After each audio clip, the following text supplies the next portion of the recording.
Hi, this is Andre. I want to talk about looper control sequencing in conjunction with MIDI sync. I've done several videos on control sequencing, but we haven't really addressed one using MIDI synchronization, so let's talk about MIDI synchronization. Here I have an Ableton Live set. There are 3 audio tracks. This is my drum loop. It's a 2-bar loop.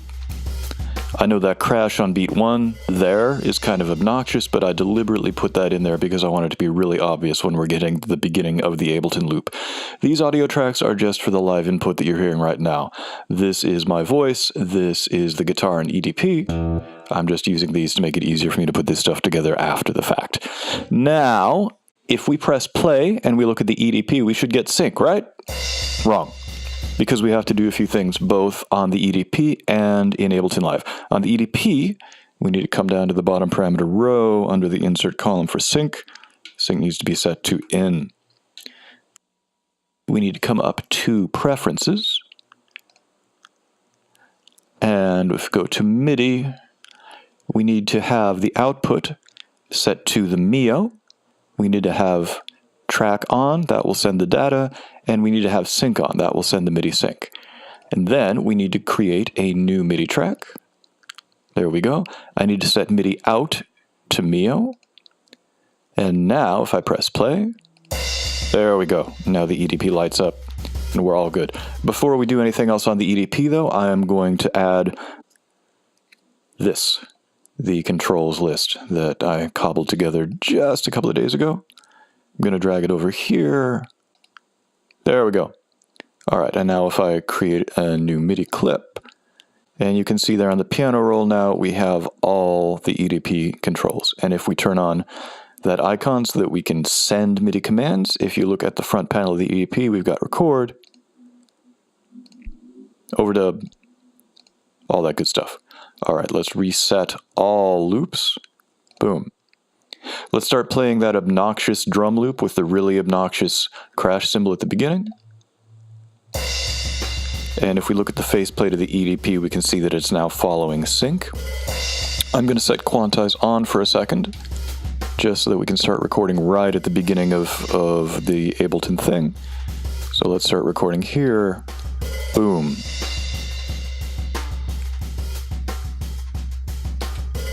All right, so now I'm going to do something really obvious right on the downbeat to mark the time. That's pretty obvious.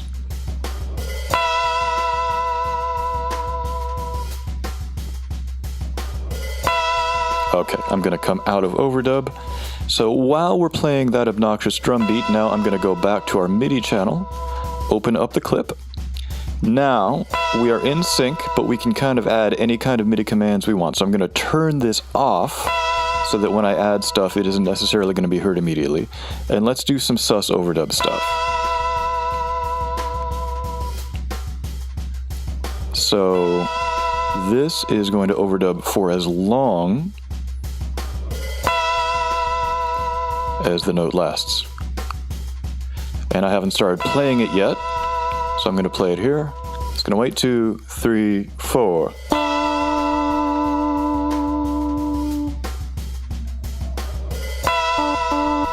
There it is.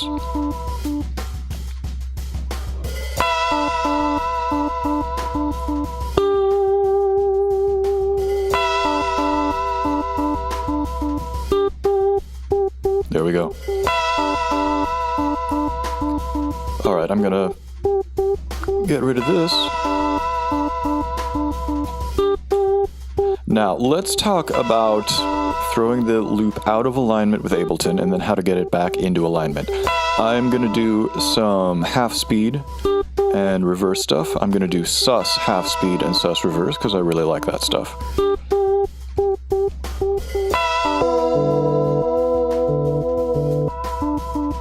Oh, and quantize is on. That's why it was lasting. So let's turn quantize off. There we go.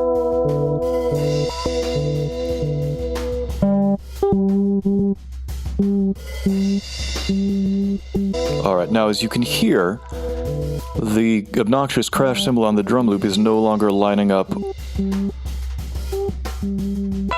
with the EDP loop. That's because we've gone out of alignment. So there's a couple of ways you could do this. You could use the Retrigger command that we've been talking about in previous videos, but what I actually want to do is use one of the Realign commands. So I'm going to come over here. We're actually going to stop Ableton for a second. And we still have the EDP spinning around, which is fine. I'm actually going to increase this clip to 2 measures because the EDP is twice as long as this clip. All right, extend this. Probably don't need to, but I'm going to anyway. All right, so right at the end of this, I am going to add a Realign command. Right there. And what that should do is that as soon as the EDP receives that note, it's going to wait until the next global MIDI downbeat, and then it's going to restart the loop from there. So let's find out if it actually does that. Stop.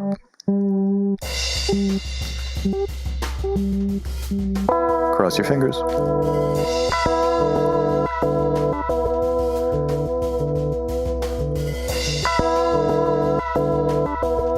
Okay, I think I know what happened. I think the fact that it was in half speed meant that it was starting a little late. So there is a command where you can have it go into full speed no matter where you're coming from. So let's add that in there. Let's try it again.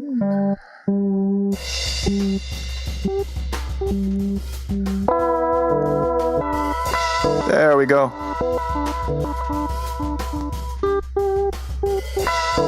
There we go. All right, so you can add all kinds of craziness in here.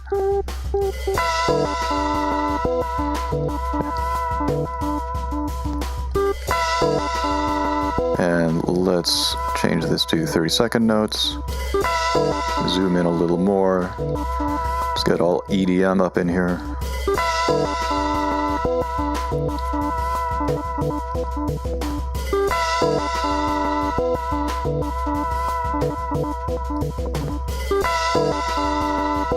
And let's go ahead and add some SUS Overdub stuff.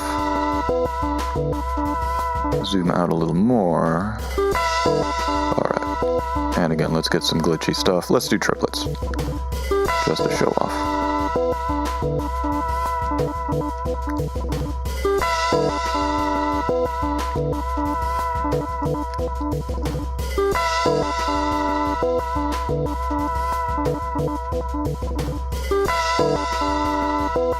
Alright, now I'm going to play some stuff so we can get those overdubs.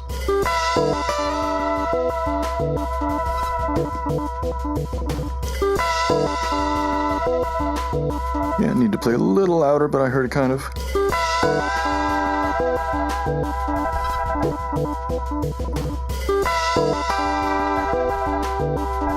Let's listen again.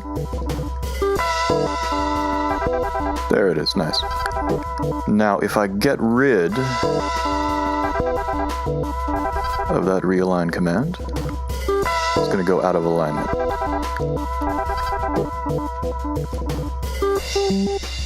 Yeah, you can hear the EDP is no longer lined up with the Ableton clip.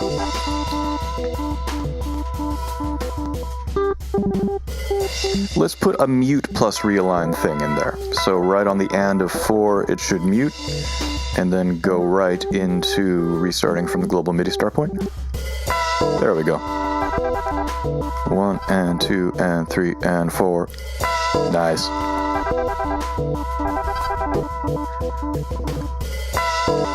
All right, and finally, let's get rid of the mute and realign, and let's put a retrigger in there just to compare and contrast.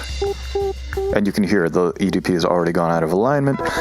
It's not because the loop length has changed, it's because we have all of these half speed and reverse things. And when you do that, you're basically you're temporarily messing with the timing and the length and the placement of the loop. So if you have that stuff in there, it's going to tend to knock things out of alignment.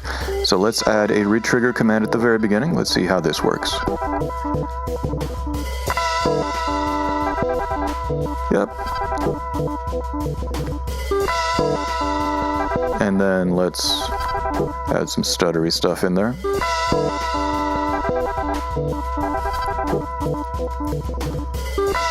I'm going to move the full speed command to the very end. Not the very end, but darn close. And let's do some weird retrigger stuff.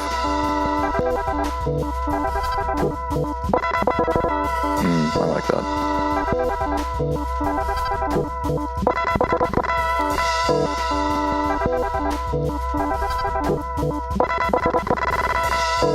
I like that.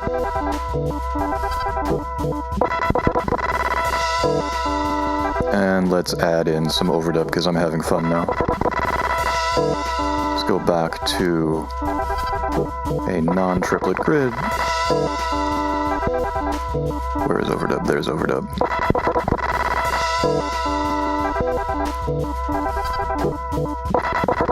I'm going to move that over just so it doesn't step on the toes of the retrigger. And then play some live input stuff.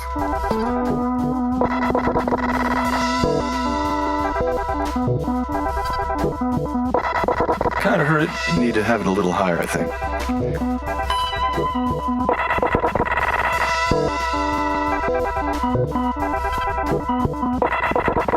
Cool.